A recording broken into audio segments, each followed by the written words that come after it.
One signature could save my family or sign my soul away. The papers trembled in my hands like they already knew what I was about to do. My father sat across the mahogany table, sweat slicking his temples despite the icy air conditioning. Beside him lounged Santiago Morales, El Rey of the Morales Cartel, the man whose name made entire cities hold their breath. He looked nothing like the monster whispered about in market stalls. Sharp charcoal suit, cuff links that probably cost more than my entire law school tuition, dark eyes that pin me like a butterfly to glass, patient, calculating, deadly. "This isn't a request," my father said, voice breaking. "The debts, the threats. This is the only way to keep you safe." Safe. The word tasted like poison. Santiago leaned forward, resting powerful hands on the table. "You marry me, Adriana," he said softly, his Spanish accent rolling over my name like smoke. "And your father lives. Your family is untouchable. Refuse, and accidents happen." A chill raced down my spine. It wasn't just a threat. It was a promise. I could feel the weight of the pen. One stroke of ink meant life for the people I loved, and a lifetime chained to a man whose empire was built on blood. Santiago's gaze never wavered. "You have until midnight." The clock ticked in the corner, each second carving deeper into my chest. By morning, I'd either be a corpse's daughter or the Narco King's wife. The girl across the table didn't belong in my world. Her trembling hands betrayed fear, but her eyes, those sharp, storm-gray eyes, watched me like she was memorizing every move. Most people avoided my gaze. Adriana Cruz dared to meet it. Interesting. Her father had begged for this meeting, selling her future to keep his heartbeat steady. Pathetic, but useful. A mayor drowning in debt makes a perfect puppet. And his daughter, a perfect queen. Marriage was never my style. Loyalty bought with diamonds breaks as easily as glass. But Adriana wasn't a jewel. She was a weapon I intended to keep close. Her law school mind, her defiant stare, they could be dangerous in the wrong hands. Better those hands be mine. I leaned forward, letting silence stretch until it cut. "You have until midnight," I said, my voice low enough to make her father flinch. "The contract protects your family. My name protects you. But if you walk away, accidents happen." Her breath hitched. Not a whimper, not a plea. A spark. Good. Fear keeps people obedient. But sparks can burn. I watched the clock tick toward midnight. Every second tightened the noose around her father's neck, and around her own. Whether she signed or not, Adriana Cruz was already mine. The only question was whether she'd come willingly, or make me teach her what happens to those who don't. The chapel smelled of white roses and gun oil. Every pew was filled with men in black suits, their silent stares a warning. Smile, or someone bleeds. My dress clung to me like a shroud, satin heavy with the weight of decisions I hadn't truly made. Santiago waited at the altar, a king carved from shadow. He didn't offer a reassuring smile, only a nod, like this was a deal sealed long before today. The priest's words blurred into a hum. "Do you take this man?" My father's breathing behind me was the loudest sound in the room. I forced the word out. "I do." A flicker crossed Santiago's face. Victory, satisfaction, something darker. When his turn came, his voice was steady steel. "I do." The kiss was supposed to be a formality. Instead, his mouth brushed mine with slow possession, a whisper of power that stole my breath and left a tremor low in my stomach. The crowd erupted in polite applause. My heart was pounding too loud for me to hear it. I wasn't a bride. I was a hostage wrapped in lace, and the Narco King had just claimed me. The compound gates closed behind us, swallowing the night in a wash of steel. Adriana sat beside me in the back of the armored car, shoulders stiff, eyes fixed on the neon skyline like she was already searching for escape routes. Smart. But escape isn't survival. Obedience is. Inside the main house, I led her through marble halls to the suite that would be hers and mine. This is your home now, I said. You'll have freedom to move, but not to disappear. Her chin lifted, defiance sharp as a blade. Freedom isn't freedom with a leash. I stepped closer until her back met the wall. Call it whatever you like. My rules keep you breathing. She didn't flinch when I brushed a strand of hair from her cheek. Good. Fear is useful, but courage is intoxicating. I laid down the first law. No secrets. You lie to me, you endanger us both. And when I call, you come. Her heartbeat kicked against the silence.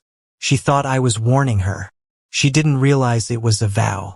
Morning sunlight spilled across floors of imported marble, but the beauty felt heavy, like a trap dressed in gold. Guards stood at every corridor.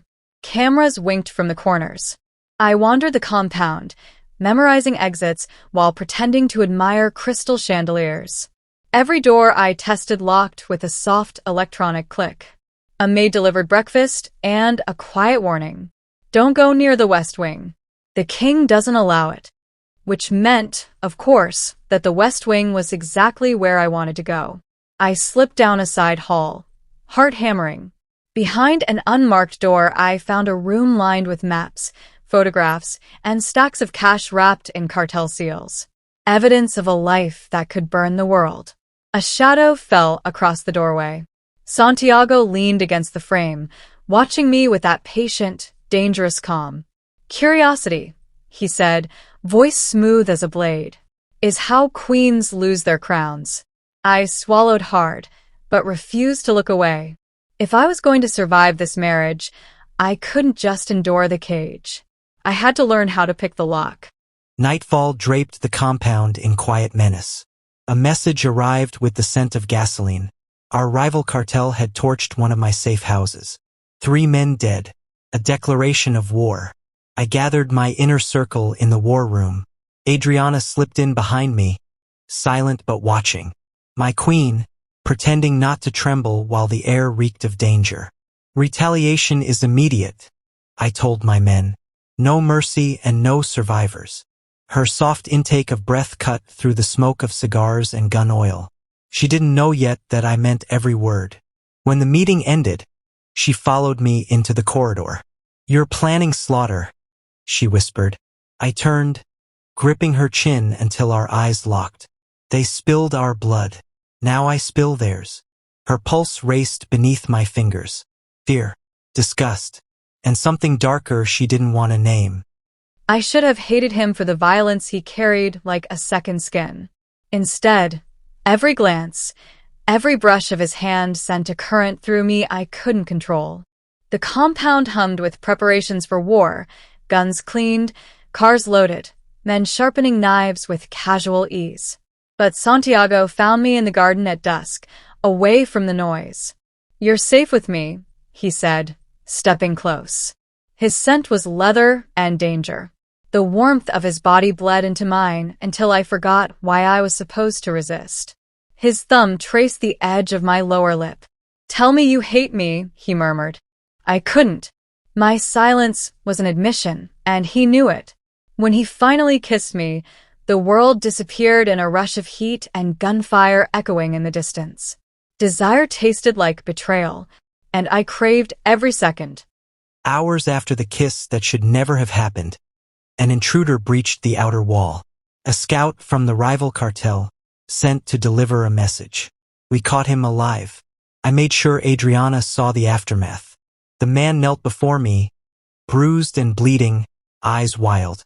Tell your boss, I said, pressing the muzzle of my pistol to his temple, that a king protects what's his. One squeeze of the trigger. Silence. The scent of gunpowder filled the courtyard. I turned to Adriana. Her eyes were wide, breath quick, but she didn't back away. Instead, she stepped closer and slipped her trembling hand into mine. Not love, not yet, but the beginning of something even more dangerous. The compound slept under a heavy moon, but I couldn't.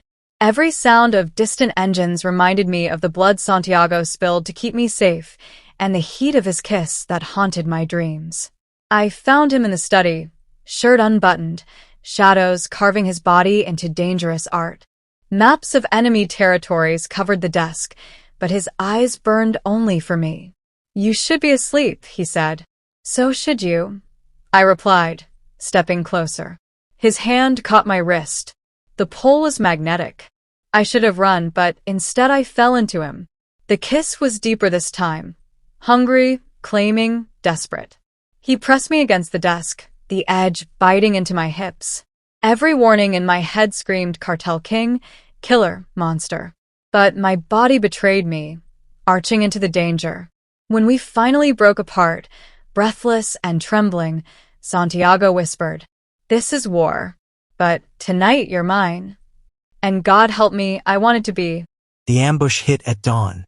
Gunfire ripped through the courtyard, shattering the fragile peace of our stolen night. I dragged Adriana behind the armored door as bullets chewed through brick. Men screamed outside. The rival cartel had found us. "Stay hidden," I ordered, but she clutched my sleeve, eyes blazing. "You can't fight them all." "I don't need to fight them all," I said, loading my rifle. "I just need them to remember whose territory this is." I kissed her hard. One final taste in case it was my last, then stepped into the storm of bullets. Each shot I fired was a vow. No one touches what's mine and lives. By nightfall, the compound lay in ruins. Bodies burned in the courtyard. Santiago emerged bloodied but alive, his eyes darker than midnight. The chaos gave me a chance to run. A waiting car. An unlocked gate. My father's voice in my head begging me to come home. I could end this.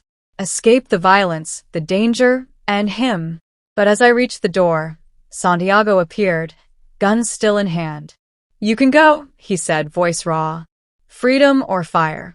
Safety or the man who had become my addiction. The car engine idled. The night waited, and my heart made the first move. The car waited at the gate, engine humming like a heartbeat. One step, and I could vanish. But when I looked back, Santiago stood in the shadows. A man carved from violence and devotion. I walked toward him. Every choice I'd ever made burned away until only this remained. His breath trembled when I placed my palms on his chest. "I should run," I whispered. "But you won't," he said. I shook my head. "Not from you." His lips crashed against mine, desperate, claiming, dangerous. In that kiss, I gave him my answer. Not a prisoner, not a victim, his queen. The celebration of survival barely lasted a night. By morning, one of my lieutenants lay dead, poison in his drink. Inside job, I gathered my men, searching for weakness. Every face I trusted was a potential execution. Adriana stood beside me, eyes sharp, reading the room like a chessboard. It was she who noticed the trembling hands of Carlos, my childhood friend, my second in command. When he reached for his gun, I was faster. One shot. Betrayal ended in a single heartbeat. Adriana didn't flinch. Instead, she took my blood-stained hand and laced her fingers through mine. "Your enemies are mine," she said. For the first time, I believed her. The compound burned for 3 days as we hunted the remnants of the rival cartel. I rode beside Santiago in armored convoys, my white dress traded for black leather and steel. Men bowed when I passed, not because of my last name, but because of the gun strapped to my thigh and the king at my side. Each victory left another scar on Santiago's soul. Each order I gave left another on mine. By the time the smoke cleared, we ruled every corner of the coast. But power came with whispers of rebellion. Another rival was rising. As we stood on the balcony, overlooking the empire we had built, Santiago turned to me. "War never ends," he said. "Neither does us," I replied. In his eyes, I saw the truth. This wasn't a love story. It was a dynasty. Rain slicked the rooftop where our empire began. Below, the city pulsed with the fear and respect we'd carved from its bones. Tonight was more than victory, it was coronation. Adriana stood beside me in black silk, hair swept back like a queen of war. Every rival cartel lay buried or broken. Every betrayal had been paid in blood. But power is never safe. Even kings fall. I took her hand, cold from the night air but steady. If I die, I said, voice low, you rule. Her eyes glinted beneath the storm. And if I die, I burn the world, I promised. Lightning split the sky as his words wrapped around my heart like a noose and a crown. I should have feared him. Instead, I feared losing him more. The priest whispered blessings that we didn't believe. Santiago slid a ring onto my finger, a circle of diamonds and danger. Till death, he said. I pressed my own vow against his lips. After death, I whispered. Gunfire echoed in the distance, a reminder that the world would always come for us. But tonight, we stood untouchable, king and queen forged in blood, bound by a love that even death wouldn't dare to break. Thanks for listening. Don't forget to like and subscribe for more dark romance stories.